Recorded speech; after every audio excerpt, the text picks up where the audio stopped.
दोस्तों मैं शिवम गुप्ता स्वागत करता हूं आपका अपने परिवार रोजगार अंकित पर। उम्मीद करता हूं आप सभी अच्छे होंगे, बेहतरीन होंगे, जिंदाबाद होंगे, एकदम शानदार होंगे। एक बार आप सभी प्यारे साथी बताएंगे आप सभी कैसे हैं। Very very very good morning, Radhe Radhe, जय श्री कृष्णा, जय हिंद, जय मां सरस्वती। सभी दोस्तों को सभी प्यारे साथी क्लास से जुड़ जाएंगे, बताएंगे आप सभी कैसे हैं और क्या मेरी वॉइस और वीडियो आप सभी तक प्रॉपर तरह से पहुंच पा रही है या नहीं। एक बार सभी दोस्त सभी प्यारे साथी कंफर्म करेंगे, फिर शुरू करते हैं हम अपनी एक शानदार, एक बेहतरीन, एक लाजवाब क्लास जो कि रहने वाली है हमारी यहाँ पर MS ऑफिस का पार्ट 2, जिसमें हम जान रहे थे MS वर्ड, एक्सेल और पावर पॉइंट के बारे में, जिसमें हमने MS वर्ड के बारे में डिटेल में चर्चा कर ली थी। और अब हम आज की क्लास में यहाँ पर MS एक्सेल को भी कंप्लीट करेंगे, MS पावर पॉइंट को भी कंप्लीट करेंगे और साथ ही साथ हम आज की ही क्लास में आपके आखिरी चैप्टर साइबर सिक्योरिटी को भी कंप्लीट करेंगे।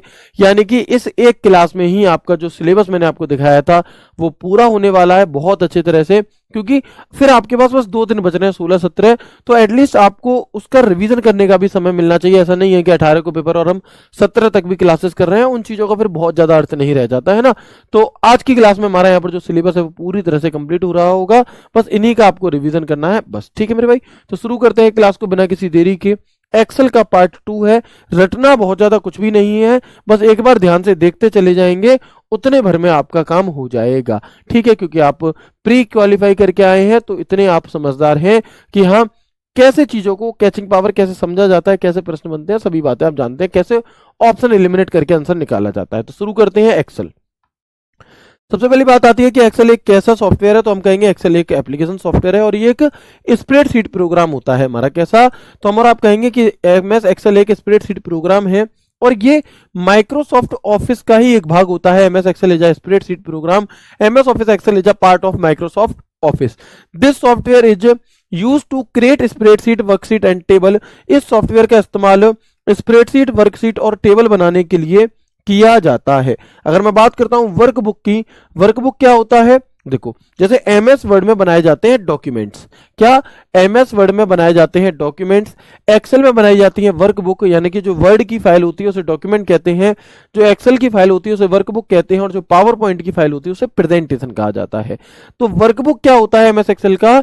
जैसे MS वर्ड में होते हैं पेज, तो पेजों के ग्रुप को डॉक्यूमेंट कहते हैं, ऐसे ही एक्सेल में होती है वर्कशीट, तो कलेक्शन ऑफ वर्कशीट, वर्कशीट का जो कलेक्शन है वो हमारा वर्कबुक कहलाता है। तो MS एक्सेल में किसी फाइल का कोई भी फाइल जो होती है वो बाय डिफॉल्ट बुक 1 नाम से सेव होती है। आप चाहो तो उसका नाम अपनी सुविधानुसार चेंज भी कर सकते हो। दूसरा, MS एक्सेल में यहां पर ये थोड़ा सा गलत लिखा है, इसे करेक्ट करेंगे। किसी भी सीट का नाम MS एक्सेल में, जो सीट होती है हमारी वर्कशीट का नाम, MS एक्सेल में वर्कशीट का नाम 31 कैरेक्टर तक का होता है, 31 कैरेक्टर तक का हो सकता है ना। मैक्सिमम है या आपका मिनिमम कैरेक्टर 1 हो सकता है और मैक्सिमम कैरेक्टर मेरे भाई आपका 31 हो सकता है, इससे ज्यादा यूज नहीं हो सकते हमारी सीट के नाम में। ठीक है, आगे बढ़ेंगे। माइक्रोसॉफ्ट एक्सेल का प्रयोग किस लिए किया जाता है? तो आप और हम कहेंगे डेटाबेस को तैयार करने के लिए, डेटा को ऑर्गेनाइज करने के लिए, डेटा स्टोर करने के लिए, डेटा एनालिसिस करने के लिए, डेटा एंट्री करने के लिए इसका प्रयोग किया जाता है। अगर मैं बात करूं कि एक्सेल में किसे क्या कहा जाता है, अगर आप जानना चाहें तो देखो, जैसे मैंने MS वर्ड में तुम्हें डिटेल में सब कुछ बताया था, बिल्कुल वैसे ही जानेंगे कि अगर मैं आपसे कहूं कि मेरे भाई MS एक्सेल की सबसे ऊपरी पट्टी को क्या कहा जाता है, तो हम और आप कहेंगे कि एक्सेल की सबसे ऊपर की पट्टी को टाइटल बार कहा जाता है। क्या? तो हम और आप कहेंगे भैया एक्सेल की सबसे ऊपर की पट्टी को टाइटल बार कहा जाता है। टाइटल बार के लेफ्ट साइड में हमें और आपको क्विक एक्सेस टूल बार देखने के लिए मिलता है और राइट साइड में हमें Windows control button, minimize, maximize, close देखने के लिए मिलते हैं। टाइटल बार के बीचों बीच में हमें एप्लीकेशन का नाम, मतलब माइक्रोसॉफ्ट एक्सेल, और वो नाम जिस नाम से वो फाइल सेव की गई है वो दिखाई देता है। लेकिन जब तक आप उसे खुद से कोई नाम नहीं दे देते, जब तक आप उसे खुद से किसी नाम से सेव नहीं करते, तब तक वो एक टेम्परेरी नाम के साथ सेव होती है जो बुक 1 होता है। क्या होता है मेरे भाई?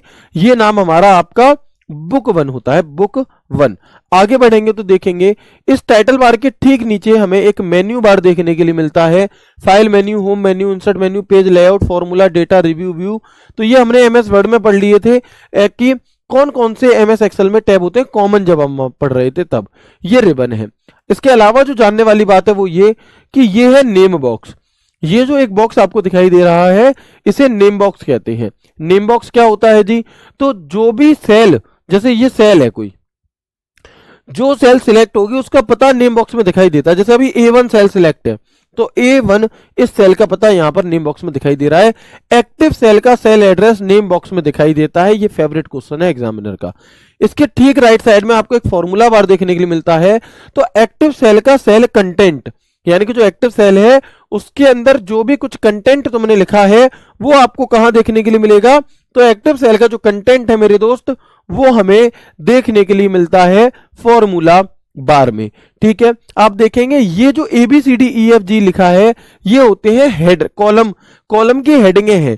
क्योंकि MS एक्सेल में कॉलम को ABCD से डिनोट किया जाता है और MS एक्सेल में रो को 1 2 3 से डिनोट किया जाता है। तो ये हमारे कॉलम हेडर हैं। ठीक है, ये रो है 1 2 3, ये सीट है, सीट 1 सीट 2 सीट 3। इन्हीं के नाम को आप मैक्सिमम 31 कैरेक्टर तक लिख सकते हो, इससे बड़ा नहीं। इसके ठीक नीचे हमें एक स्टेटस बार देखने के लिए मिलता है जिसमें आप अपनी फाइल की एक्स्ट्रा जानकारी को भी यहां पर देख सकते हो। ठीक है दोस्त, तो ये हमारा एक परिचय सा हो गया। अब एक एक करके अगर मैं आपको बताऊं तो MS एक्सेल के अगर मैं वर्जन बताऊं, देखो MS एक्सेल का पहला वर्जन किस वर्ष लॉन्च हुआ? तो 1985 में लॉन्च हुआ। कब हुआ मेरे भाई? तो हम और आप कहेंगे 1985 में हुआ। माइक्रोसॉफ्ट एक्सेल का दूसरा वर्जन 12, डायरेक्ट हम 12 पर आ जाएंगे। ठीक है, तो आप देखेंगे कि 2007 में, और यहां से कुछ बदलाव हुए थे। अच्छा, इसके अलावा एक और याद रखना, MS एक्सेल 2003, तो जो MS एक्सेल 2003 था हमारा, तब एक्सटेंशन .xls हुआ करता था। लेकिन जब MS एक्सेल का वर्जन 12 यानी कि 2007 में जब ये वर्जन आया आपका, तो इससे में एक्सटेंशन चेंज हो गया और कॉलम व रो के जो नंबर संख्याएं होती हैं वो भी चेंज हो गई। ठीक है, 14वां वर्जन 2010 में आया, स्पार्क लाइन वगैरह जुड़ गए इसमें। वर्जन 18 2021 में आया, 2003 .xls और 2007 में हमारा .xlsx ये चीजें आई। ठीक है, आगे अगर हम बढ़ते हैं तो देखेंगे फॉन्ट। हमने हालांकि MS वर्ड में जब कॉमन तीनों चीजें जानी थी तो कुछ बातें हम वहां पर कर चुके थे, बट फिर भी कुछ और इंपॉर्टेंट जो बातें होंगी वो हम यहां करेंगे। कि एक्सेल का जो पुराना वर्जन था उसमें by default Arial font 10 point होता था। फिर 2007 से बदलाव हुआ और 2021 तक कैलिबरी और 11 पॉइंट फॉन्ट रहने लगा। लेकिन अगर मैं इन प्रेजेंट बात करूं, इन प्रेजेंट या फिर 2024 और 365, या फिर 2024 या 365 अगर आपसे पूछे, तो अब जो फॉन्ट है हमारा आपका वो एप्टॉस हो चुका है। कौन सा हो चुका है मेरे भाई? वो एप्टॉस हो चुका है। और अगर आपसे पूछा जाए कि MS एक्सेल में मिनिमम फॉन्ट कितना हो सकता है, तो याद रखेंगे मिनिमम 1 पॉइंट हो सकता है, और मैक्सिमम कितना हो सकता है, तो याद रखेंगे मैक्सिमम 409 पॉइंट तक हमारा फॉन्ट हो सकता है। ठीक है जी, आगे अगर मैं बात करता हूं तो इंपॉर्टेंट है ये डेटा, ध्यान रखेंगे कि जो एक्सेल का पुराना वर्जन होता था उसमें रो और कॉलम इन एक्सेल 2003, तो रो की संख्या होती थी 65,536 और कॉलम की संख्या होती थी 256। 256 की जगह कई बार 2 की पावर 8 भी लिख सकते थे, और इसे हम IV कहते हैं। इसे हम क्या कहते हैं? इसे मेरे दोस्त हम और आप IV कह रहे होते हैं। अगर मैं बात करूं उसके बाद के जितने भी वर्जन हैं, चाहे वो 2021 हो, चाहे वो 2024 हो, या फिर वो 365 हो, कोई भी हो इनमें से, ठीक है, तो अब अगर मैं प्रेजेंट में बात करूं तो रो कितनी होती है? 10,48,576 होती हैं। और अगर मैं कॉलम की बात करता हूं तो 16,384 और XFD। आप यहां पर XFD इसके कॉलम का नाम है, और आप 16,384 की जगह पे 2 की पावर 14 भी लिख सकते हैं, क्योंकि इसका मतलब यही होता है। अगर आप पहले कॉलम पर जाना चाहते हैं, पहला कॉलम कौन सा होता है? A, तो आप कहीं पर भी हो, आप कंट्रोल के साथ लेफ्ट एरो दबा दो, आप पहले कॉलम पर पहुंच जाओगे। अगर आप लास्ट कॉलम पर जाना चाहते हो तो आप कंट्रोल के साथ राइट एरो दबा दो, तो आप आखिरी कॉलम यानी कि XFD पर पहुंच जाओगे। आप कहीं पर भी क्यों ना हो, आप कंट्रोल के साथ अप एरो दबा दो, आप पहली रो पर पहुंच जाओगे। और अगर आप कंट्रोल के साथ लास्ट एरो दबाओगे, डाउन एरो दबाओगे, तो आप लास्ट रो यानी कि 10,48,576वीं रो पर पहुंच जाओगे। ये इंपॉर्टेंट है। इसके अलावा जो मैंने अभी आपको यहां पर सीट टैब दिखाया था, सीट 1 सीट 2 सीट 3 लिखा था, ये जैसे MS वर्ड में पेज होते हैं वैसे ही एक्सेल में सीट होती हैं। सीट टैब के बारे में जानो तो 2013 वाले वर्जन तक तो ये सीटों की संख्या 3 होती थी। टोटल सीट बाय डिफॉल्ट कितनी थी हमारी? 3 थी। और 2016, 19, 21, 2024 365, 2024 और 365, ठीक है। तो यहां पर 2016 से जो बदलाव हुआ उसमें बाय डिफॉल्ट अब वर्कशीट कितनी हो चुकी है, एक वर्कशीट आपकी होती है। आवश्यकता के अनुसार हम इसकी संख्या को घटा और बढ़ा भी सकते हैं और इनका नाम भी बदल सकते हैं, रंग भी बदल सकते हैं। सीट पंक्ति एवं स्तंभ में बटी होती है। जो वर्कशीट होती है हमारी वो रो और कॉलम में बटी होती है। एमएस एक्सेल की जो वर्कशीट है वो रो और कॉलम में बनी होती है। MS Excel worksheet is made up of row and column. The division of row and column is called cell. Row and column के कटान से यानी कि बनने वाले खाने का मतलब यहाँ फूड नहीं होगा, बॉक्स होगा। The box made by cutting of row and column is called cell. यानी कि ये कॉलम है, column run vertical, row run horizontal. तो रो और कॉलम के मिलने से जो ये बॉक्स बना, इस बॉक्स को ही आपने और हमने सेल कह दिया। यही हमारी क्या होती है, सेल होती है। एक्सेल में किसी सेल में जो इसकी चौड़ाई होती है वो अधिकतम कितनी हो सकती है, 32,767। एमएस एक्सेल का बेसिक बिल्डिंग ब्लॉक क्या कहलाता है, सेल कहलाता है। Basic building block of MS Excel called cell. और while writing a cell address first write the column and then row. यानी कि जब भी आप किसी सेल का सेल एड्रेस लिखना चाहते हैं तो पहले आपको कॉलम का नाम लिखना चाहिए, उसके बाद आपको रो का नाम लिखना चाहिए, ठीक है। एमएस एक्सेल में कौन सा विकल्प A1 से लेकर D6 तक की रेंज को दिखाएगा। तो जब हमें रेंज दिखानी होती है तो हम A1 से लेकर D6 तक कॉलन लगा देते हैं, A1 कॉलन D6। इससे A1 से लेकर D6 तक की रेंज तुम्हें दिखाई देगी। अगर तुम दूर दूर की सेलों को सिलेक्ट करना चाहते हो सिर्फ एक एक, तो कॉमा लगाते हैं। एमएस एक्सेल में 2010 में कॉलम की चौड़ाई 255 कैरेक्टर होती है। अलग अलग सेल, अलग अलग सेल के लिए कॉमा लगाया जाता है, कॉमा, और रेंज के लिए लगाया जाता है। और रेंज के लिए मेरे भाई क्या है हमारा आपका, तो हमारा आप कहेंगे रेंज के लिए कॉलोन लगाया जाता है, कॉलोन, ठीक है। इंपॉर्टेंट है ये चीज, थोड़ा ध्यान देंगे कि जब भी आप एक्सेल में किसी सेल में कुछ लिखो, अगर आपने सिर्फ नंबर्स लिखे हैं तो ऑटोमेटिक वो राइट साइड में शिफ्ट हो जाएंगे, और अगर आपने लेटर लिखे हैं तो वो ऑटोमेटिक लेफ्ट अलाइन हो जाएंगे, ठीक है। तो एक्सेल में नंबर लिखे हो तो राइट अलाइनमेंट आता है। If you write the number in Excel then right align comes.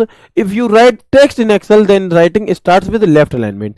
अच्छा, सिर्फ टेक्स्ट नहीं, अगर आप टेक्स्ट के साथ लेटर भी लिखेंगे ना तो भी वो लेफ्ट ही रहेगा। जब ओनली नंबर्स होंगे तो ही ये हमारा राइट साइड में जाएगा। आगे एमएस एक्सेल में टोटल अलाइनमेंट कितने होते हैं, तो हम कहेंगे एमएस एक्सेल में टोटल अलाइनमेंट 6 होते हैं। कौन कौन से, top, middle, bottom, left, centre और राइट। हमारे टोटल 6 अलाइनमेंट होते हैं एमएस एक्सेल के अंदर। शिफ्ट बटन दबाकर किसी और सेल पर सिलेक्ट करेंगे तो एक रेंज सिलेक्ट हो जाएगी, बीच में जितनी भी सेलें आएंगी वो सब काउंट होंगी। लगातार सेल को सिलेक्ट करने के लिए if you select any other cell by pressing shift button then the range will be selected, all the cells that will come in between will be counted. Control button दबाकर हम भिन्न भिन्न अलग अलग सेल को सिलेक्ट कर सकते हैं। अगर मैं बात करता हूं स्टेटस बार की, तो the status bar of MS Excel shows the total and average of the cell on the left side and the zoom slider and view button on the left side, ठीक है जी। Excel में अलग अलग tab होते हैं हमारे, file tab, home tab, insert tab, page layout, formula, data, review, view. इन सब की शॉर्टकट कीज हम इससे पहले वाले पार्ट में जान चुके हैं। अब एक एक करके देखो, पूरे चैप्टर हमें यहाँ पर नहीं पढ़ने क्योंकि इनकी जो मोस्ट कॉमन चीजें थी वो हम पढ़ चुके हैं। बस कुछ ऐसे पॉइंट्स जो इन्हें अलग करते हैं उसे हम यहां पर जानेंगे। तो एमएस वर्ड में होम के अंदर फॉन्ट, एक्सेल के फॉन्ट कमांड ग्रुप के अंदर सेल के चारों ओर बॉर्डर का एक ऑप्शन दिया जाता है आपको, ठीक है। इसके अलावा एक्सेल में एक ग्रुप होता है होम टैब के अंदर, अलाइनमेंट ग्रुप। अब इस अलाइनमेंट ग्रुप में तुम्हें 6 तो अलाइनमेंट मिलेंगी। ये हमारा टेक्स्ट ओरिएंटेशन होता है, एक टेक्स्ट ओरिएंटेशन होता है एक ऑप्शन हमारा मर्ज एंड सेंटर होता है, एक होता है रैप टेक्स्ट। तो ये इंपॉर्टेंट है, एक एक करके जानते हैं इनके बारे में। सबसे पहले रैप टेक्स्ट को समझो कि रैप टेक्स्ट है क्या। देखो, जब आप जनरली आपने मान लो किसी सेल में कुछ लिखा और वो डेटा बाहर निकल गया उस सेल से, ठीक है ना, तो जब तक बगल वाली सेल में कुछ नहीं लिखा है तब तक तो वो दिखेगा, लेकिन जैसे ही बगल वाली सेल में कुछ और लिख गया तो फिर ये डेटा आपको छिप जाता है आधा अधूरा सा। अब क्या करें, ये कैसे दिखाई दे? मैं चाहता हूं कि जो सेल डेटा मेरा बाहर निकल रहा था वो इसी के नीचे आ जाए, एक लाइन के नीचे ही। तो इसके लिए हम किसका प्रयोग करते हैं? इसके लिए मेरे भाई हम और आप रैप टेक्स्ट का प्रयोग करते हैं। तो जब एक्सेल में हम कुछ टाइप करते हैं और वह एक सेल से बाहर निकल जाता है, तो उसे उसी सेल में सेट करने के लिए रैप टेक्स्ट का प्रयोग करते हैं। टेक्स्ट के नीचे टेक्स्ट लिखा आने लगता है। When we type something in Excel it goes out of a cell, we use wrap text to set it in all the same cell, text appears below the text. इसकी shortcut key क्या होती है? Alt enter होती है। ठीक है जी, important है, पूछी गई है। ठीक है, मर्ज एंड सेंटर क्या चीज है? मर्ज एंड सेंटर, तो देखो जैसे मान लो मैंने कोई टेबल बनाई ऐसे, ठीक है। अब कई बार क्या होता है कि हम ये चाहते हैं कि ये जो ऊपर वाली लाइनें हैं ये ऐसी हो जाएं कि ऐसे करके हेडिंग बन जाए, मैं यहां RWA लिख सकूं। ठीक है, तो ये ऊपर वाले जो ये इन कॉलमों को एक कैसे बनाया गया? ये जो कॉलम ऐसे होते हैं इनको पांच कॉलमों को एक कैसे बनाया गया, उसके लिए प्रयोग किया जाता है मर्ज एंड सेंटर का। कैसे करते हैं भैया मर्ज एंड सेंटर का प्रयोग? तो आप देखेंगे कि मर्ज एवं सेंटर का प्रयोग करके दो या दो से अधिक चुने हुए सेल्स को कंबाइन कर एक सिंगल सेल क्रिएट कर लेते हैं। Combine two or more selected cells using merge and centre to create a single cell and after merging cell, अगर आप चाहें तो a cell can be divided into one or more parts with the help of split cell. और अगर पहले जैसा करना है तो हम अनमर्ज सेल भी कर सकते हैं, है ना। अगर पहले जैसी थी वैसी ही करनी है तो हम अनमर्ज सेल भी कर सकते हैं। ओके, इसके अलावा आप आगे बढ़ेंगे, एक होता है इसी के बगल में नंबर ग्रुप। नंबर ग्रुप में बाय डिफॉल्ट तुम्हें जनरल देखने के लिए मिलता है। नंबर ग्रुप का क्या मतलब है? तो देखो जैसे कोई सेल होती है, अब उस सेल पर आप जब भी कुछ लिखोगे तो उस सेल का एक फॉर्मेट होता है। मान लो मैंने 10 लिखा, मैं चाहता हूं $10 बन जाए अपने आप ही, तो उसे आपको करेंसी फॉर्मेट में करना होगा।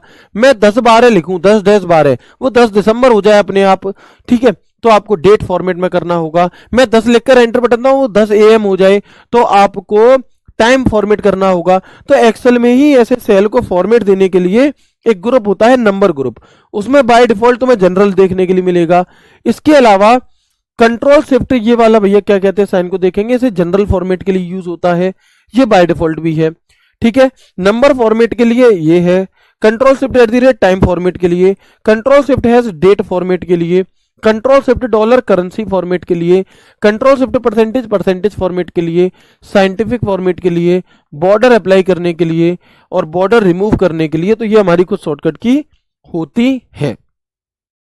ठीक है जी, आगे अगर मैं बात करूं स्टाइल की, तो आपकी सेल को आपकी एक स्टाइल का ऑप्शन होता है जी। इस स्टाइल के अंदर आपको कुछ अलग अलग ऑप्शंस मिलते हैं। तो using this cell can be converted into table format for this different design and style are given. Cells ribbon में 3 ऑप्शंस होते हैं, इंसर्ट, डिलीट और फॉर्मेट। चलो, तो इसे जानने से पहले हम ये जानेंगे कि इसमें एक और ऑप्शन है कंडीशनल फॉर्मेटिंग, और एक ऑप्शन है होता है इसी में कंडीशनल फॉर्मेटिंग, इसके नाम से ही इसका मतलब समझ जाना। और एक होता है फॉर्मेट एज टेबल। तो कंडीशनल फॉर्मेटिंग तो आपकी दी गई कंडीशन के अनुसार फॉर्मेट करने का काम करता है। और फॉर्मेटिंग टेबल किस लिए होगी? तो ये होती है मेरे भाई जो फॉर्मेटिंग टेबल है मेरे दोस्त, ये फॉर्मेटिंग टेबल होती है किसी सेल सेलेक्ट की गई टेबल को फॉर्मेट देने के लिए इसका प्रयोग करते हैं। इसके अलावा इसके बगल में ग्रुप होता है सेल, इसमें 3 विकल्प होते हैं, इंसर्ट, डिलीट और फॉर्मेट। इंसर्ट की सहायता से आप कोई नई रो, कॉलम या सीट को इंसर्ट किया जा सकता है। डिलीट इसका प्रयोग रो, कॉलम या सीट को डिलीट करने के लिए करते हैं। और फॉर्मेट इसका प्रयोग रो, कॉलम या सीट के फॉर्मेट, साइज, लंबाई व चौड़ाई को बदला जा सकता है फॉर्मेट की मदद से। क्या है कि आप अगर इंसर्ट करोगे तो कोई रो, कॉलम या सीट को आप इंसर्ट कर सकते हो। और इंसर्ट करने की शॉर्टकट की क्या होती है? तो हमारा आप कहेंगे control plus shift plus plus, control plus shift plus plus होती है। ठीक है, और कंट्रोल के साथ अगर आप माइनस बटन दबा दोगे तो डिलीट भी हो जाएगी। ठीक है, फॉर्मेट से आप इसकी लंबाई, चौड़ाई वगैरह को कम ज्यादा यहां पर कर सकते हैं। इसी फॉर्मेट के अंदर कुछ विकल्प आते हैं, जैसे एक होता है हाइड कॉलम, एक ऑप्शन आता है इसी के अंदर हाइड कॉलम, इसकी शॉर्टकट की पूछता है। और एक आता है अनहाइड कॉलम, इसकी शॉर्टकट की पूछता है। एक आता है हाइड रो, इसकी शॉर्टकट की पूछता है। एक आता है अनहाइड रो, इसकी भी शॉर्टकट की पूछता है मेरे भाई। तो हम और आप कहेंगे कि जो हाइड कॉलम है ये किस लिए होता है हाइड कॉलम, तो इसकी शॉर्टकट की होती है कंट्रोल के साथ 0, और अनहाइड कॉलम तो control plus shift plus 0, control plus shift plus 0। अगर मैं बात करूं हाइड रो की तो शॉर्टकट की होती है कंट्रोल 9, और अनहाइड रो की तो ये शॉर्टकट की होती है हमारी कंट्रोल प्लस शिफ्ट प्लस 9। हालांकि ये सारी शॉर्टकट कीज मैं आपको ऑलरेडी शॉर्टकट कीज वाली क्लास में करा चुका हूं।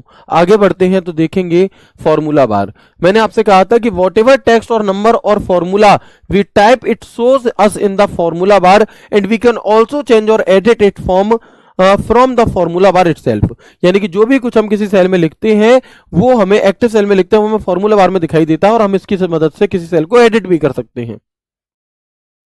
एक्टिव सेल में लिखा हुआ डेटा फॉर्मूला बार में भी दिखाई देता है। नेम बॉक्स में बता चुका हूं, the name box shows the address of the cell, here by entering the address of our cell we can also go directly to the cell. आप नेम बॉक्स में किसी सेल का नाम डालकर डायरेक्टली भी उस पर पहुंच सकते हैं। ठीक है, इसके बाद हम देखेंगे कि एक्सेल में हर सेल का एक अपना एड्रेस होता है जो नेम बॉक्स में दिखाई देता है। A rectangular group of cell in a worksheet is called a cell range. और एमएस एक्सेल में जो कॉलम है वो वर्टिकल होते हैं और जो रो है हमारी वो हॉरिजॉन्टली होती हैं। कैसी होती है मेरे भाई, हॉरिजॉन्टली होती हैं। एक्सेल की सेल में दर्ज किए गए अंकों और सूत्रों फॉर्मूलाओं को आंकिक प्रविष्टियां न्यूमेरिक एंट्रीज कहा जाता है। क्या है मेरे भाई, तो हम और आप कहेंगे कि भैया numbers and formulas entered in the cell of Excel are called numeric entries या ठीक है, एक्सेल में एक्टिव सेल के कंटेंट को फॉर्मूला बार पर डिस्प्ले करता है। ये कुछ वन लाइनर हैं आपके यहाँ पर जिन्हें देखेंगे हम। Formula bar displays the content of the active cell. ठीक है, the name given by the user to the document or the name with the which is saved is called file name. Okay, charts can be created using the chart wizard in Excel. The horizontal and vertical lines on a worksheet are called grid lines, and click the left edge of the cell, select an entire row in the table. किसी table में पूरी रो को select करने के लिए आपको उसके heading पर क्लिक करना होता है। इसके बाद एक ऑप्शन आता है हमारा इंसर्ट का। तो इंसर्ट के अंदर एक टेबल होती है और टेबल के अंदर एक पाइवट टेबल होती है। तो पाइवट टेबल की सहायता, पाइवट टेबल किस लिए बनाई जाती है, कई सारी टेबलों की एक टेबल बनाने के लिए या बहुत बड़े डेटा को कम डेटा में समराइज करने के लिए हम पाइवट टेबल का प्रयोग कर रहे होते हैं। इसके अलावा एक ऑप्शन होता है फिल्टर का। फिल्टर की शॉर्टकट की क्या होगी, तो याद रखेंगे control plus shift plus L होती है, और इसकी मदद से आप किसी डेटा में, किसी बहुत बड़े डेटा में अपनी शर्त के अनुसार डेटा देख सकते हो। मतलब फिल्टर का काम ये होता है कि मान लो आपका रिजल्ट आया और मैंने उसमें फिल्टर लगा दिया, तो उसमें तो सारी कैटेगरी के अलग अलग दिए होंगे, मैं चाहता हूं सिर्फ यूआर वाली दिखाई दे, तो सिर्फ यूआर दिखाई देगा। मान लो आप किसी इनकम टैक्स डिपार्टमेंट में लगे और आपके डिपार्टमेंट में बहुत सारे लोग अलग अलग सिटियों से हैं, अलग अलग राज्यों से हैं, है ना, और अलग अलग नाम रैंडमली डले हुए हैं। आप चाहते हो सिर्फ यूपी के लोग मुझे दिखाई दे, आप वहां पर फिल्टर लगाओगे यूपी, उस लिस्ट में से बाकी सारे नाम हट जाएंगे, सिर्फ यूपी के लोग लगे रह जाएंगे। क्या एक ही डेटा पर एक से अधिक फिल्टर लग सकते हैं? बिल्कुल लग सकते हैं जी। ठीक है, इसके बाद एक होता है हमारा पेज लेआउट। तो पेज लेआउट के अंदर भी theme, page setup, scale to fit, sheet options, arrange, यही विकल्प हमारे होते हैं। इनमें बस एक ऑप्शन होता है प्रिंट टाइटल, और बाकी आप ओरिएंटेशन पढ़ चुके हो एमएस वर्ड इससे पहली वाली क्लास में। प्रिंट टाइटल क्या काम करता है, तो ध्यान देंगे कि जैसे मान लो आप और हम क्या करते हैं, कोई हेडिंग डालते हैं, है ना, जैसे मैंने यहां लिखा राज्य राजधानी। अब होता क्या है कि एक ही पेज पर तो सारी राज्य राजधानी आ जाए, ये संभव नहीं है। तो जब हम अगले पेज पर जाते हैं तो हम वहां फिर से लिखते हैं। ऐसे ही प्रिंट करने के लिए अब हमने कोई हेडिंग डाल दी एक बार, अब भैया दूसरे पेज पर जाएंगे तो दोबारा हेडिंग थोड़ी डालेंगे, लेकिन ये हेडिंग प्रिंट सिर्फ पहले पर ही होती है। अगर लंबी लिस्ट है तो अगले पेज पर डेटा तो आएगा लेकिन हेडिंगें नहीं आएंगी। आप चाहते हो कि ये जो टाइटल है ये भी प्रिंट हो, तो इसके लिए आप और हम प्रिंट टाइटल का प्रयोग कर रहे होते हैं। और इसके बाद हमारा एक आता है व्यू टैब। कौन सा मेरे भाई, इसके बाद हमारा एक आता है व्यू टैब। व्यू टैब को ओपन करने की शॉर्टकट की दोस्त होती है alt plus W. View tab को जो ओपन करने की शॉर्टकट की होती है मेरे भाई वो होती है आपकी हमारी ऑल्ट प्लस डब्ल्यू, और इसके अंदर हमें कुछ अलग अलग व्यू देखने के लिए मिलते हैं, जिनमें से बाय डिफॉल्ट वर्कबुक व्यू होता है, जिनमें से बाय डिफॉल्ट वर्कबुक, वो सॉरी बाय डिफॉल्ट हमारा नॉर्मल व्यू होता है, नॉर्मल। ठीक है, ओके। इसके अंदर दो बहुत काम की चीज होती है, एक तो मैक्रोस। मैक्रोस क्या है पहले इसे समझो, इसकी शॉर्टकट की समझो। तो मैक्रोस की शॉर्टकट की होती है ऑल्ट प्लस F8, और ये एक रिकॉर्डिंग टूल की तरह काम करता है। यानी कि बार बार या हर रोज किए जाने वाले रिपीटेड एक्शंस को आप रिकॉर्ड कर सकते हैं मैक्रोस की सहायता से, और हर रोज आकर के आप उसे रन कर देंगे तो वे हेडिंग वगैरह जो भी आप हर रोज काम करते हो वो नहीं करना पड़ेगा, वो अपने आप आपको करा कराया मिलेगा। ये मैक्रोस है, ठीक है। इसके अलावा एक और ऑप्शन होता है आपका यहाँ पर फ्रीज पेन। ये बहुत पूछा जाता है, क्या है भैया फ्रीज पेन? आओ अगले पेज पर ही समझते हैं। देखो, जैसे अभी एक तो कंडीशन मैंने तुम्हें ये बताई कि जब हम प्रिंट करते हैं तो वो जो हेडिंग है वो एक पेज पर प्रिंट होती है, उसके आगे वाले पेजेस पर प्रिंट नहीं होती, ठीक है जी। लेकिन कई बार ऐसा भी तो होता है कि मैंने यहां लिखा नाम, यहां लिखा फोन नंबर, और हुआ क्या कि 200 लोगों का डेटा हो गया। अब एक्सेल में एक बार में 200 नाम तो दिखाई देते नहीं है। आपने जैसे ही स्क्रॉल करा तो नाम फोन नंबर ये भी स्क्रॉल हो गई। अब नीचे जाकर पता ही नहीं चल रहा था क्या चीज कहां लिखी थी। तो आप चाहते हो कि हम इसे यहीं रोक दें, बाकी का डेटा स्क्रॉल हो, ये ऊपर हेडिंग के तौर पर दिखता रहे हर समय। तो उसके लिए हम फ्रीज पेन का प्रयोग करते हैं। फ्रीज यानी कि जमा देना। तो इसका मतलब क्या है कि with the help of this we can freeze one or more column or rows, that is when you scroll left, right or up down the data of a cell, the column or row you freeze will be visible to you regardless of the data, no matter how much you move up and down here and there। कोई फर्क नहीं पड़ता आप इसे उधर उधर कितना करते हैं, ठीक है मेरे भाई। इसके अलावा एक ऑप्शन होता है हमारा रिव्यू टैब। रिव्यू टैब को ओपन करने की शॉर्टकट की होती है ऑल्ट प्लस R, और इसमें एक जो सबसे काम की चीज आपको देखने के लिए मिलती है वो ये कि आप अपनी एक्सेल सीट को प्रोटेक्ट कर सकते हैं, पासवर्ड लगा सकते हैं। किसकी सहायता से? रिव्यू टैब की सहायता से आप इसमें पासवर्ड लगा सकते हैं मेरे भाई, ठीक है। तो प्रोटेक्ट क्या होता है? इसके द्वारा हम अपनी सीट या वर्कबुक को लॉक कर सकते हैं, जिससे कोई और व्यक्ति उसमें कुछ बदलाव बिना आपकी आज्ञा के ना कर सके और बिना पासवर्ड के ना कर सके। By this we can lock your sheet, our sheet or workbook, so that no one can make any changes in it without your permission or without your password. इसके बाद MS एक्सेल की सबसे महत्वपूर्ण चीज एक आ जाती है, जिसे हम और आप कहते हैं MS एक्सेल के फॉर्मूलास, ठीक है। MS एक्सेल के फॉर्मूलास देखो, क्योंकि आपका पेपर एक ही दिन में एक ही शिफ्ट में है तो नहीं पता एग्जामिनर क्या पूछ ले। जब कई शिफ्ट होती हैं तो संभावना ज्यादा होती है कि हम ज्यादा पढ़ेंगे तो हर चीज से क्वेश्चन पूछा जाता है। हो सकता है मैं एक्सेल तो मैं पढ़ाया जा रहा हूँ, एक्सेल से सवाल ही ना पूछा जाए, और हो सकता है पूछ ले, हो सकता है एक्सेल से फॉर्मूला पूछ ले, हो सकता है ना पूछे, क्योंकि एक शिफ्ट में वो बहुत कुछ तो नहीं पूछ सकता, लेकिन हमें पढ़ना सब होता है।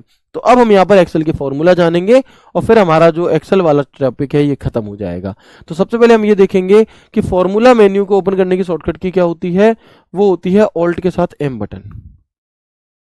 वो तो होती है मेरे भाई ऑल्ट के साथ M बटन। कौन सी होगी? तो मेरे दोस्त हम और आप कहेंगे वो होती है ऑल्ट के साथ M बटन, ठीक है। इसके अंदर अलग अलग तरीके के फॉर्मूले होते हैं, automatic, financial, logical, date and time, lookup, references, है ना, मैथ, ट्रिगो आदि।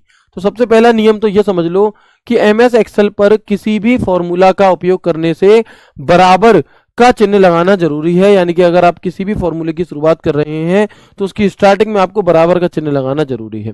ये सारी बातें जानना इसलिए भी जरूरी है मेरे भाई क्योंकि आपके में स्टेटमेंट वाइज वाले भी क्वेश्चन आ सकते हैं, तो वो स्टेटमेंट इन्हीं वन लाइनर से बनते हैं, ठीक है।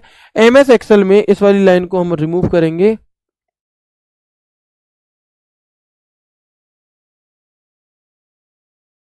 वैसे हिंदी में बताना चाहूंगा कि MS एक्सेल में सेल साइज छोटा होने पर, सेल का साइज है छोटा, डेटा है ज्यादा, तो हम यहां लिखेंगे सेल साइज छोटा होने पर हैज साइन दिखाई देता है। सामान्य प्रकार की कैलकुलेशन करने के लिए हम नॉर्मली बराबर का चिन्ह, इक्वल का चिन्ह लगा देते हैं। फॉर्मूला फंक्शन लगाते समय रेंज दिखाने के लिए हमें कोलोन के चिन्ह का प्रयोग करना होता है। अगर मैं आपको बोर्ड मास का नियम बताऊं तो आप भैया सभी बहुत अच्छे हो, होशियार हो मैथ में, इसलिए आप यहाँ पर बोर्ड मास करके ही आए हो, नॉर्मल सी बात है। लेकिन यहाँ पर एक्सेल का बोर्ड मास कुछ और है थोड़ा सा। कई बार जनरली आपको एक कैलकुलेशन दे दी जाएगी और कहेगा कि चलो इसे क्या करो, इसे सॉल्व करो, तो आप देखोगे इजकल टू 32/2 की पावर 4/2। कैसे करेंगे? सबसे पहले ब्रैकेट सॉल्व करेंगे, ब्रैकेट नहीं है तो ऑर्डर यानी कि पावर सॉल्व करेंगे, उसके बाद डिवाइड, उसके बाद मल्टीप्लाई, फिर ऐड और फिर सब्सट्रैक्ट। तो सबसे पहले 32/32/2 की पावर 14 कितनी होती है हमारी? 16। ठीक है, बटे 2 कह रहा है, ठीक है ना। तो आप यहां पर क्या करोगे, अब ये 16 हो गया, 16 को इससे 8 से काटोगे, 8 चौक 32, इसका आंसर कितना आएगा हमारा 4 आएगा। ठीक है मेरे भाई,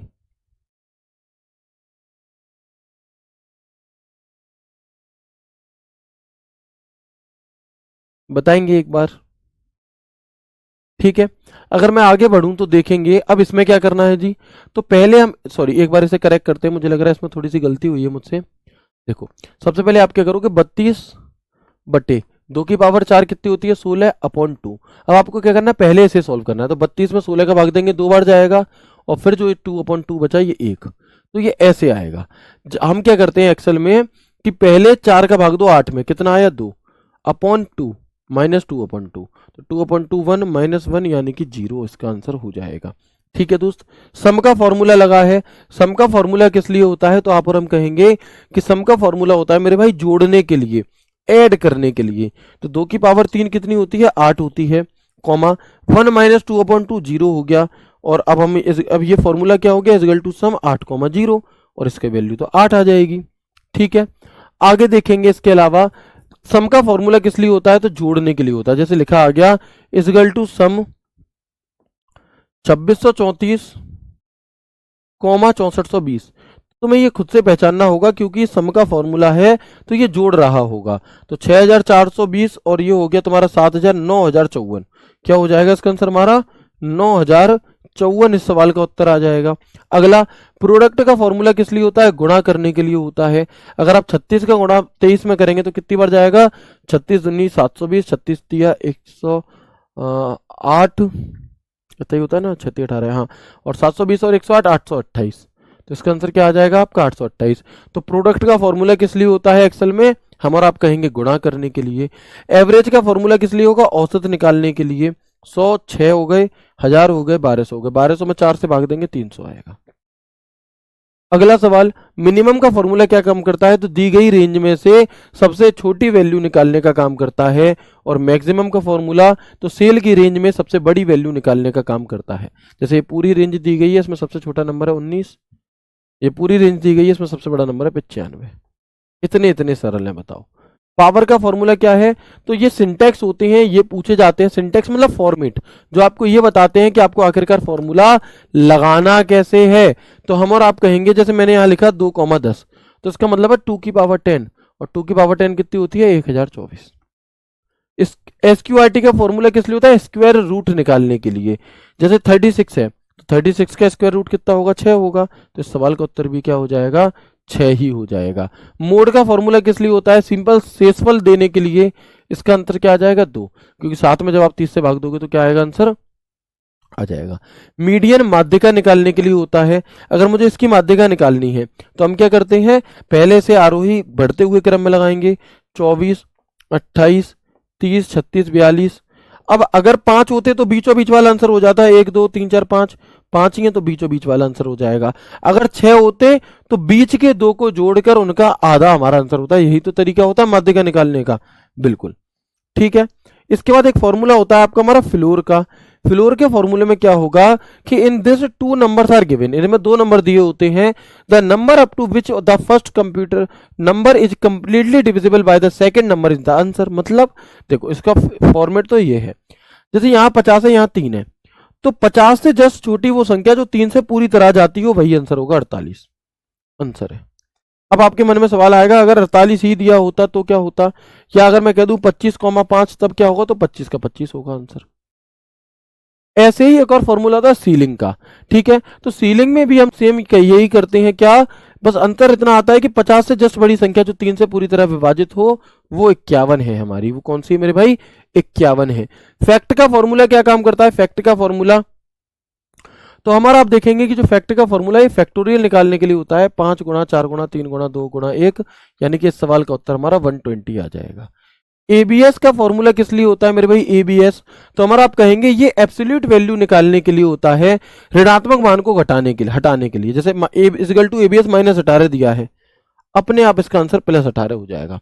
और आपके मन में आएगा अगर +18 दिया होता तब क्या होगा, मान लो इजगल टू एबीएस 25 दिया है तो इसका आंसर 25 ही रहेगा। फिर तो कोई दिक्कत है ही नहीं किसी प्रकार की।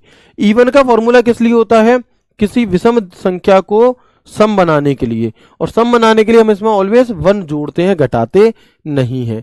अच्छा, अगर इसमें ऐसे दे दिया जाए इजिकल टू इवन -25, तो याद रखना ऐसा नहीं है कि इसमें 1 जोड़ेंगे तो -24 हो जाएगा, नहीं, माइनस का माइनस रहेगा, नंबर आगे बढ़ जाएगा।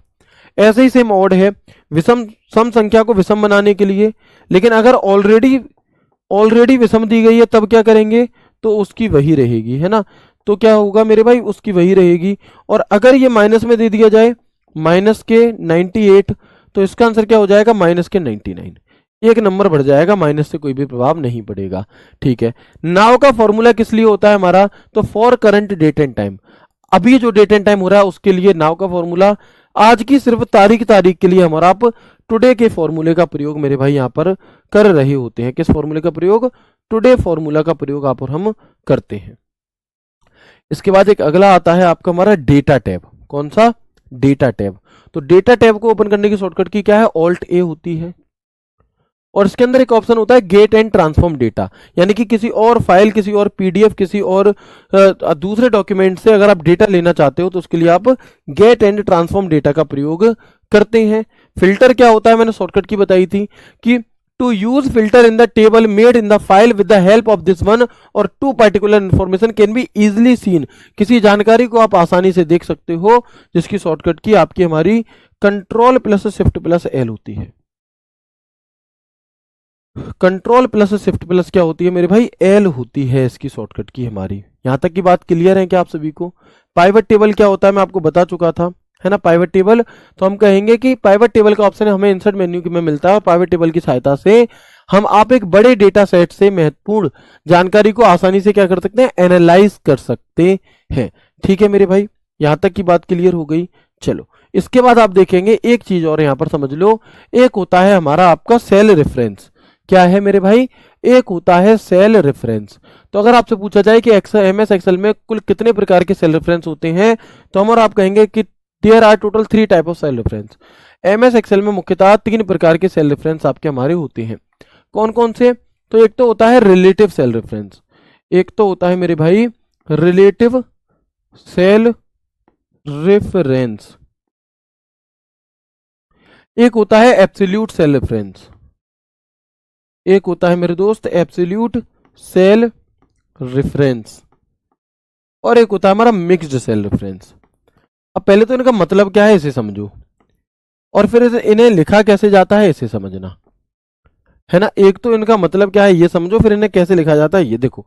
होता क्या है, एमएस एक्सेल में सभी सेलें लिंक सी होती हैं कहीं ना कहीं। लिंक मतलब जैसे आप कोई फॉर्मूला लगा रहे हो, आपने लिखा is equal to A1 + B2, ठीक है। अब अगर आपने जिस सेल में ये फॉर्मूला लगाया है उसे अगर आप कहीं और पेस्ट करोगे तो वो बदल जाएगा, वो अपनी उसी रेंज के हिसाब से, दूरी के हिसाब से वो फॉर्मूला चेंज हो जाएगा। तो इसे तो रिलेटिव सेल रेफरेंस कहते हैं, जहां चेंज हो जाए। तो अगर चेंज करना है तो हम किसी भी सेल को बिल्कुल सिंपल तरीके से उसका एड्रेस लिख देते हैं। लेकिन एब्सोल्यूट सेल रेफरेंस क्या होता है कि आप उसे कॉपी करके कहीं और पेस्ट भी करेंगे ना, तब भी वो चेंज नहीं होगा, वो वैसा का वैसा ही रहेगा। इसे आप और हम एब्सोल्यूट सेल रेफरेंस कहते हैं, और जिसके लिए हमें डॉलर का चिन्ह लगाना होता है। क्या? जिसके लिए मेरे भाई हमें डॉलर का चिन्ह लगाना होता है। ठीक है, क्लियर।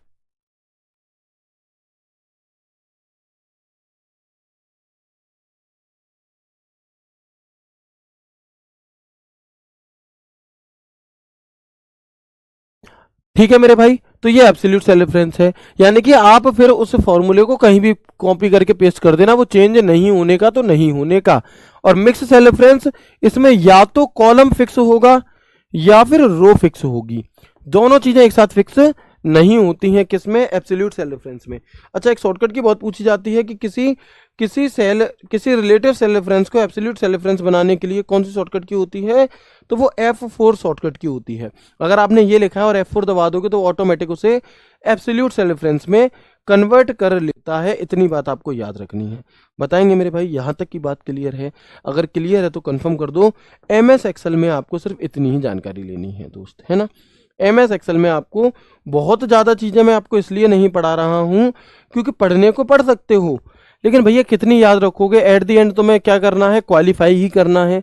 है ना। या तो ये पेपर चलता तुम्हारा 4-5 दिन, तो मैं कहता कि भैया 20-100 क्वेश्चन आएंगे, तो फिर मैं कंटेंट उस हिसाब से डिलीवर करता कि 100 के 100 कम से कम बन जाए। लेकिन अब एक ही दिन होना है, तो जहां तक उम्मीद है कि जितना आपने पढ़ लिया है उतने में आप अच्छे से अपने 15 क्वेश्चन तक कर जाओगे, तो बहुत ज्यादा परेशान होने की जरूरत नहीं है। बाकी जब पेपर होगा तब पता चल जाएगी भैया कितने करके आ रहे हैं कितने, लेकिन हाँ क्वालिफाई अच्छे से हो जाएगा। अटेम्प्ट करना, तुम ये मत सोचना कि तुम 9 अटेम्प्ट करोगे और 9 के 9 सही होंगे, पता चला अगर 9 में से 4 गलत हो गए तो कुछ भी हो सकता है ना। लेकिन ये मैं कहता हूं, अगर तुम सच में इन सारी क्लासेस को देख करके जा रहे हो और आप 20 में से अगर 18 अटेम्प्ट करते हो और अगर 7-8 गलत हो भी जाते हैं, तब भी आप 1/4 1/3 की नेगेटिव कट के भी आप अपने पेपर को क्वालिफाई, कंप्यूटर जो कि क्वालिफाइंग पार्ट है वो हो जाएगा। लेकिन अगर आप करके ही बारे आए, है ना, और पता चला कि 4 तुमसे गलत हो गए, अब बचे 8, और 8 की 1/3 तब भी बच जाओगे चलो, लेकिन अगर तुमसे 5-6 गलत हो गए तो तुम वहां फेल हो जाओगे। इसलिए अटेम्प्ट जरूर करना है। और स्कोर हमारा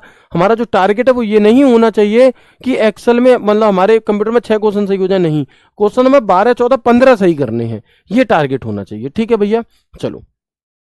नहीं तो आप में से किसी को ये लग रहा हो कि सर थोड़ा कम पढ़ा रहे हैं, क्योंकि इससे पहले जो मैंने सीजीएल मेंस के लिए क्लासेस ली हैं उनमें ज्यादा पढ़ाया है इनसे, लेकिन वहां पर पेपर कई शिफ्टों में होता था, यहाँ पर पेपर एक ही शिफ्ट में होना है, तो एक शिफ्ट के लिए मैं बहुत ज्यादा नहीं करा सकता ना आपको, है ना, मुझे आपका ध्यान भी तो रखना है। चलो, अब अगर मैं बात करता हूं पावर पॉइंट की, तो कुछ स्लाइडें हैं पावर पॉइंट की, बस उन्हें देख लो, उतने में पावर पॉइंट हो जाएगा, बस उससे ज्यादा नहीं करना। क्या पावर पॉइंट एक कैसा क्या है, तो power point is a graphic presentation programme. क्या है मेरे भाई पावर पॉइंट, तो हम और आप कहेंगे कि जो पावर पॉइंट है भैया, ये ग्राफिक्स, ये हमारा एक ग्राफिक्स प्रेजेंटेशन प्रोग्राम है। इसके अलावा अगर हम देखें कि it is also use in business presentation, इसका प्रयोग बिजनेस प्रेजेंटेशन में भी किया जाता है। और presentation in PowerPoint is displayed as slide show, presentation को कैसे दिखाते हैं, तो स्लाइड शो के तौर पर दिखाते हैं। The shape and size of slide show can be changed by using design template, आप टेम्पलेट का यूज करके इसकी डिजाइन वगैरह को आसानी से क्या कर सकते हैं, चेंज भी कर सकते हैं। After opening power point slide indicator is present on the left side, जब आप पावर पॉइंट को ओपन करते हो तो स्लाइड इंडिकेटर आपको लेफ्ट साइड में दिखाई देता है, इसकी बात कर रहा है ना, जो आगे आने वाली स्लाइड्स को भी वहां पर दिखाएगा। ठीक है, F5 बटन किस लिए यूज होता है, तो इंपॉर्टेंट है, इसे याद रखेंगे। पावर पॉइंट में स्लाइड शो करने के लिए F5 बटन का प्रयोग किया जाता है, और अगर उसी स्लाइड शो को बीच में रोकना चाहते हो तो एस्केप बटन का प्रयोग किया जाता है। किसका, एस्केप का। ठीक है, पावर पॉइंट में ब्लैक स्लाइड क्या दर्शाती है, तो जैसे आप स्लाइड शो चल रहा था, स्लाइड शो चलते चलते अगर आपने एकदम से ब्लैक स्लाइड आ गई तो समझ जाना कि प्रेजेंटेशन फिनिश हो चुकी है, एंड हो चुका है।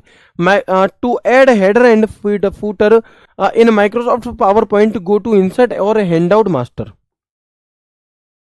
ठीक है मेरे भाई, इसके अलावा auto content wizard is a feature in PowerPoint, PowerPoint में एक ऑटो कंटेंट विजार्ड करके फीचर होता है, ये to allows users to create simple presentation without spending a lot of time, आप बहुत ज्यादा समय दिए बिना आसानी से उसे क्या कर सकते हैं, उस प्रेजेंटेशन को बना सकते हैं। स्लाइड शो के अंदर एक और चीज होती है ट्रांजिशन, ट्रांजिशन क्या होता है, जब एक स्लाइड से कोई दूसरी स्लाइड आनी होती है तो उसे हम ट्रांजिशन कहते हैं, और ट्रांजिशन की शॉर्टकट की क्या होगी, Alt+K, ट्रांजिशन टैब को ओपन करने की। हाइड स्लाइड, अगर आप किसी स्लाइड को हाइड कर दोगे तो वो वैसे तो दिखाई देगी, लेकिन जब आप उसे स्लाइड शो करोगे वो उस टाइम पर दिखाई नहीं देगी, तो हाइड स्लाइड करने से वह प्रेजेंटेशन स्लाइड शो के समय पर दिखाई नहीं देती है। ठीक है, इसके अलावा एनिमेशन क्या चीज है जी, एनिमेशन, तो एनिमेशन को ओपन करने, एनिमेशन टैब को ओपन करने की शॉर्टकट की है Alt+A। ठीक है, आप एक पेज पर टेक्स्ट या ऑब्जेक्ट दोनों को एनिमेट कर सकते हैं, और साथ ही पेज के बीच ट्रांजिस्टर भी बना सकते हैं। पहले आपको यह उस ऑब्जेक्ट को सिलेक्ट करना होगा जिसे आप एनिमेट करना चाहते हैं, फिर एनिमेशन टैब से एक एनिमेशन सिलेक्ट करें और एनिमेशन सेटिंग को अपनी पसंद के अनुसार मॉडिफाई करें। कुल मिलाकर के आपने देखा होगा कि स्लाइड्स में जो एनिमेशन आती है, कोई चीज ऐसे घूम करके आ गई, तो किसी ऑब्जेक्ट वगैरह पर, किसी ऑब्जेक्ट, किसी पिक्चर, किसी शेप पर, अगर आप किसी टेक्स्ट पर अगर आप क्या लगाना चाहते हैं, मूवमेंट लगाना चाहते हैं, एनिमेशन लगाना चाहते हैं, तो ये एनिमेशन है। जैसी प्रेजेंट स्लाइड हमने बनाई है, बिल्कुल वैसी ही स्लाइड बनाने के लिए हम और आप Ctrl+Shift+N शॉर्टकट की का प्रयोग करेंगे। अगर आपको डुप्लीकेट स्लाइड लेनी है तो Ctrl+D, नई स्लाइड लेनी है तो Ctrl+M, रूलर लाना है तो Ctrl+Shift+Alt+F_N, ग्रिड लाइन लानी है तो Shift+F9, बाद वाली इंपॉर्टेंट नहीं है। पावर पॉइंट में अगर फोन डायलॉग बॉक्स ओपन करना है तो F5, slide show from current from beginning करनी है ना, बिल्कुल शुरुआत वाली से करनी है तो F5, और slide show from present slide से अगर स्लाइड शो करना है तो शिफ्ट F5। क्या मतलब है इस बात का, देखो मान लो आपने 50 स्लाइडें बनाई, कितनी, आपने टोटल 50 स्लाइड बनाई। अब हुआ क्या कि आप 36वीं स्लाइड पर हो, आप F5 बटन दबाओगे तो पहली स्लाइड से स्लाइड शो चालू होगा। अगर आप F5 बटन दबाओगे तो पहली स्लाइड से स्लाइड शो चालू होगा, लेकिन अगर आप सिर्फ F5 बटन दबाओगे तो जिस स्लाइड पर आप मौजूद हो उससे आगे की स्लाइड पर स्लाइड शो हमारा होता है। ठीक है, चेंज केस का ऑप्शन पावर पॉइंट में नहीं होता, ये बात गलत है, इसे यहां से हटा दो। होता है बस ऐसे नॉर्मली हमें दिखता नहीं है, फॉन्ट टैब के अंदर जाकर के ये काम भी हो जाएगा, तो इसे हटा देते। ठीक है मेरे भाई, तो ये कुछ मेजर चीजें थी किसकी, हमारी पावर पॉइंट की, है ना। ये कुछ मेजर चीजें थी हमारी और आपकी पावर पॉइंट की। ये हमारी प्रेजेंटेशन होती है जिसमें ये हमारा क्या है, ये हमारी स्लाइड होती है। ठीक है, ये कौन सी होती है, ये मेरे भाई हमारी स्लाइड होती है। बात क्लियर है यहाँ।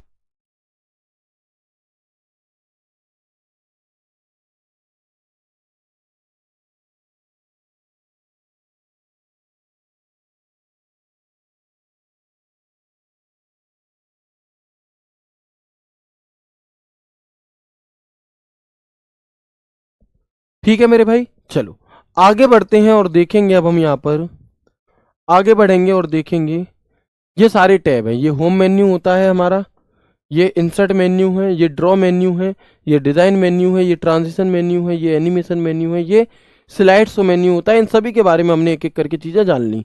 ये रिकॉर्ड मेन्यू, ये रिव्यू मेन्यू और ये हमारा व्यू मेन्यू होता है। पावर पॉइंट के स्टेटस बार में हमें क्या देखने के लिए मिलेगा, स्लाइड की संख्या लेफ्ट साइड में देखने के लिए मिल जाती है और जूम स्लाइडर में राइट साइड में देखने के लिए मिल जाता है। तो ये तो हो जाता है हमारा MS ऑफिस वाला चैप्टर कंप्लीट। कौन सा मेरे भाई, MS ऑफिस वाला जो चैप्टर है ये हो जाता है यहाँ पर कंप्लीट। और इसके बाद एक आखिरी चैप्टर आपके सिलेबस का बचता है जिसे हम और आप कहते हैं साइबर सिक्योरिटी।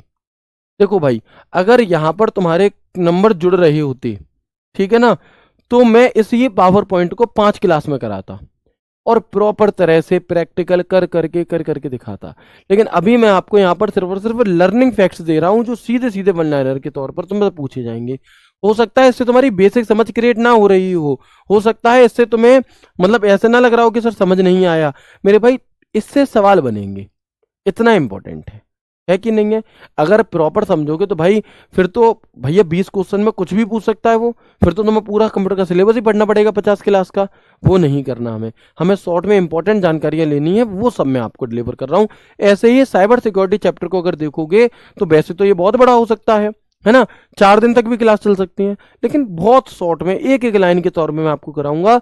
और ऐसा नहीं है कि मैं तुम्हें वन लाइनर में कराऊंगा, वन लाइनर सवाल तो आते नहीं है, इसी वन लाइनर के देख करके तुम कितनी भी बड़ी लैंग्वेज होगी अपने आप आंसर कर जाओगे। ठीक है, तो सबसे पहले हम यहां पर देखते हैं कि मालवेयर क्या होता है। तो जैसे सॉफ्टवेयर होता है वैसे ही एक नुकसान पहुंचाने वाले सॉफ्टवेयर को मालवेयर कहा जाता है। एक ऐसा सॉफ्टवेयर जो बुरी नीयत से बनाया गया है।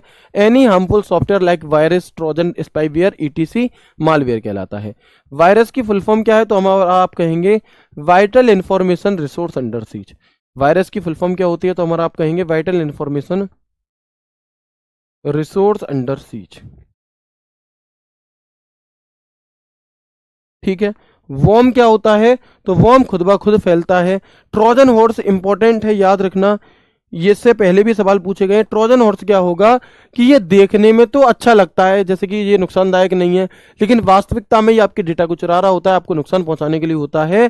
तो ट्रोजन वैध दिखने वाला प्रोग्राम है, लेकिन क्या है, छिपा मालवेयर। इसे ऐसे याद रखना, दिखता सहज, कुछ लोग हमारे जीवन में ऐसे होते हैं जो दिखते सहज जैसे हैं लेकिन होते जहर जैसे हैं, तो ये वही ट्रोजन हॉर्स है। बैकडोर क्या है जी, तो बैकडोर सिस्टम छिपा प्रवेश द्वार है। Bots infected devices controlled remotely by hackers. Botnet network of infected computers controlled by hacker. Spyware important पूछा जा सकता है, जो छुप करके आपके डेटा को लेता है, चुपचाप से आपकी जानकारी चुराता है गुप्त रूप से, उसे स्पाईवेयर कहा जाता है। रैंसमवेयर, रैंसम की हिंदी होती है फिरौती, रैंसम का मतलब होता है फिरौती। तो जहां कहीं भी आपके डेटा को चोरी करके उसे ही वापस करने के लिए फिरौती की मांग की जाए तो वो रैंसमवेयर का काम होता है। Malware that locks data and demands ransom. Fishing, तो नकली ईमेल, नकली वेबसाइट का प्रयोग करके, ऐसी बनाकर जो तुम्हें जेन्युइन लगेगी, इसका प्रयोग करके आप क्या कर सकते हैं, धोखाधड़ी जो होगी उसे फिशिंग कहा जाता है। स्मिशिंग, एसएमएस के माध्यम से तुम्हारे पास एसएमएस आता है फलानी कंपनी का कि तुम एक बोलेरो जीत गए हो, इस लिंक पर क्लिक करके ऐसे कर दो, तो ये एसएमएस के थ्रू स्मिशिंग होती है। Spoofing, fake ID, caller ID वगैरह का प्रयोग करके नकली पहचान बताकर, ये हमारी स्पूफिंग कहलाएगा। Man in the middle attack क्या चीज है जी, man in the middle attack, तो हम कहेंगे हमलावर दो पक्षों की बातचीत को इंटरसेप्ट करता है। डीडीओएस अटैक इंपॉर्टेंट है, क्या है जी, तो हम कहेंगे distributed Daniel of service.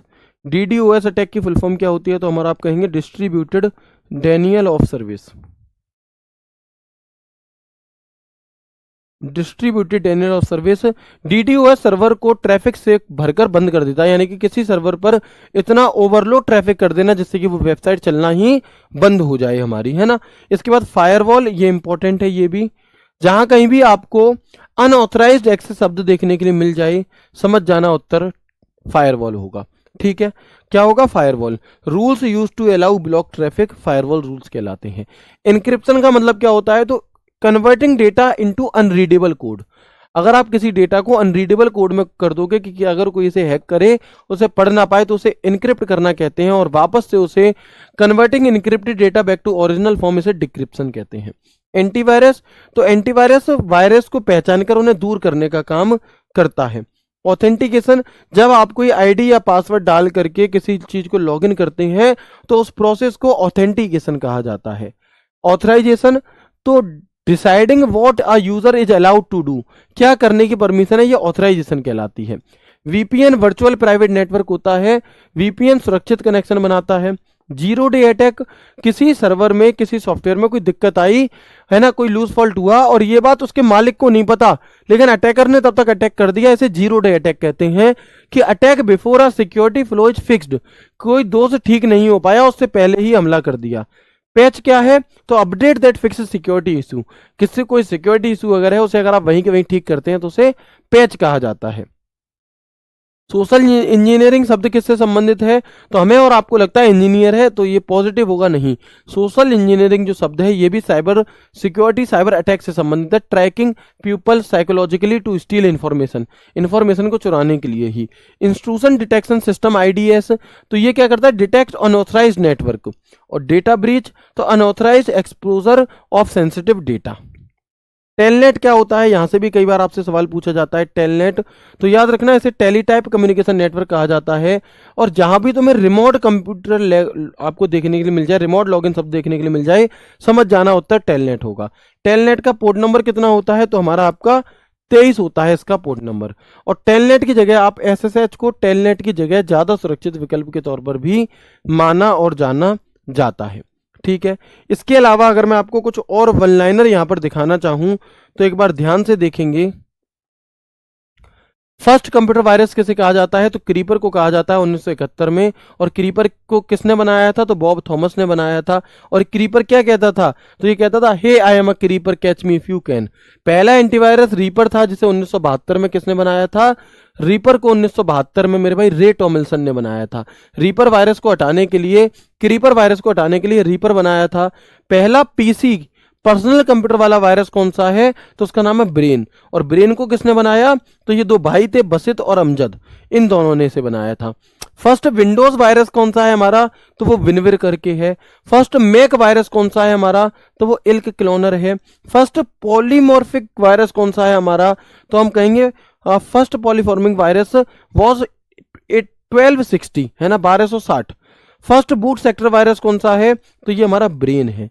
First boot sector virus कौन सा होता है, ब्रेन। पहला ईमेल से संबंधित वायरस कौन सा है, तो वो मेलिसा है। फर्स्ट मास मेलिंग वॉर्म कौन सा है, तो पहला mass mailing worm I love you है। आई लव यू भी एक वायरस का ही टाइप होता है, इस बात को ध्यान रखेंगे। ठीक है, और मोस्ट डेंजरस भी कौन सा है, वो हमारा आई लव यू वायरस ही हमारा मोस्ट डेंजरस होता है। इसके अलावा इससे बचने के लिए हमारा एक फायरवॉल है। फायरवॉल से कई बार सवाल पूछे जाते हैं, तो ऐसे ही कुछ वन लाइनर मैं आपको फायरवॉल के भी बताने वाला हूं, जिससे अगर फायरवॉल से संबंधित सवाल आएगा तो फिर वो आपका कभी भी गलत नहीं होगा। A firewall protect a network by filtering incoming and outgoing traffic. इसी बात को स्टेटमेंट वाइज करके पूछ लिया जाता है कि क्या फायरवॉल आने वाले डेटा को फिल्टर करता है? हाँ, जाने वाले को भी फिल्टर करता है। अब ऐसे पूछेगा आप कंफ्यूज हो जाओगे, जबकि याद रखो हाँ, इनकमिंग एंड आउटगोइंग दोनों ही को ये फिल्टर करता है। It blocks unauthorized access from outside. ये बाहरी एक्सेस को रोकता है। Firewall works on rule defined by the user administration. Firewall can be hardware based और सॉफ्टवेयर बेस्ड। फायरवॉल हार्डवेयर और सॉफ्टवेयर दोनों बेस्ड होता है। Hardware firewalls protect entire network, पूरे नेटवर्क को प्रोटेक्ट करता है। Software firewall protect individual device. जो आपका सॉफ्टवेयर फायरवॉल है ये सिर्फ इंडिविजुअल डिवाइस को क्या करेगा, आपका सुरक्षा रख देगा। Firewall prevent viruses, malware and hacker. Firewall जो है इन सभी चीजों से हमारी सुरक्षा करता है, लेकिन ये डेटा पैकेट्स को मॉनिटर करके नियमों के आधार पर उन्हें अनुमति देता है, ब्लॉक करता है। फायरवॉल पैकेट फिल्टरिंग, प्रॉक्सी और स्टेटफुल इंस्पेक्शन जैसी तकनीकों का प्रयोग करता है। और याद रखना हर आधुनिक ऑपरेटिंग सिस्टम में एक बिल्ट इन फायरवॉल अब होता है, जैसे कि विंडोज फायरवॉल, ठीक है। और firewall help prevent unauthorized remote access. Remote access शब्द जहां मिलेगा वहां पर हम समझ जाएंगे, अनधिकृत एक्सेस शब्द जहां मिलेगा वहां हम समझ जाएंगे आंसर फायरवॉल होगा। और अगर मैं आपको यहां पर कुछ टाइप ऑफ हैकर के बारे में बताऊं, अगर मैं आपको कुछ टाइप ऑफ हैकर के बारे में बताऊं वन लाइनर, तो व्हाइट हैट हैकर कौन से होते हैं? ये एथिकल हैकर होते हैं हु प्रोटेक्ट सिस्टम, जो आपके सिस्टम को प्रोटेक्ट करते हैं। ब्लैक हैट हैकर ये इलीगल हैकर होते हैं जो आपके कंप्यूटर को नुकसान पहुंचाते हैं। ग्रे हैट हैकर ये बीच के होते हैं, एथिकल भी हैं और अनएथिकल भी हैं। Red hat hacker attack black hat hacker to stop cyber crime. ये ब्लैक हैट जो रेड हैट हैकर है ये ब्लैक हैट हैकर पर अटैक करते हैं जिससे कि साइबर क्राइम रुक सके। Blue hat hacker external security tester invited by companies. Blue hat hacker वे होते हैं जिन्हें कंपनियां खुद बुलाती हैं कि आप आकर के चेक करो हमारी वेबसाइट पर, हमारे सॉफ्टवेयर में कोई ग्लिच तो नहीं है जिससे ये हैक हो सके। ग्रीन हैट हैकर न्यू और बिगिनिंग होते हैं, जो अभी सीख रहे होते हैं। Script kiddies uses readymade hacking, ये रेडीमेड हैकिंग का प्रयोग करते हैं, ये भी लगभग सीख ही रहे होते हैं। हैक्टिविस्ट तो हैक टू सपोर्ट पॉलिटिकल और सोशल कोशिश के लिए। स्टेट स्पॉन्सर्ड, जिसे सरकार के द्वारा स्पॉन्सर्ड किया जाता है वो स्टेट स्पॉन्सर्ड हैकर हो जाता है। और साइबर टेररिस्ट तो परफॉर्म हैकिंग और टू स्प्रेड फॉर और डिस्ट्रप्शन, ये हमारा क्या होगा, ये मेरे भाई हमारा साइबर टेररिस्ट हो जाता है। अगर मैं आपसे कहूं कि इनसे बचने के उपाय क्या हैं, इनसे बचने के उपाय कौन कौन से हैं, तो एक तो उपाय ये है कि पासवर्ड में आप एक तो बड़ा पासवर्ड बनाओ, यूनिक पासवर्ड हो, small letter, capital letter, number, symbol सब कुछ इस्तेमाल हो। दूसरा, 2 फैक्टर ऑथेंटिकेशन 2FA का प्रयोग करना चाहिए। इसके अलावा अनजान लिंक पर क्लिक ना करें किसी पर। सॉफ्टवेयर अपडेट समय समय पर करते रहें, ठीक है। Do not share personal information किसी को ना दें। एंटीवायरस फायरवॉल का यूज करें। HTTPS वाली वेबसाइट्स का ही प्रयोग करें, ये सिक्योर होती हैं। पब्लिक वाईफाई पर बैंकिंग ट्रांजैक्शन करने से बचें। प्रिवेंट अनऑथराइज्ड लॉग आउट कर दें अपनी आईडी को यूज करने के बाद। जरूरी डेटा का समय समय पर बैकअप लेते रहें। क्रैक्ड सॉफ्टवेयर जो होते हैं हमारे फ्री वाले, इनका प्रयोग ना करें। और सोशल मीडिया पर प्राइवेसी सेटिंग को लागू रखें।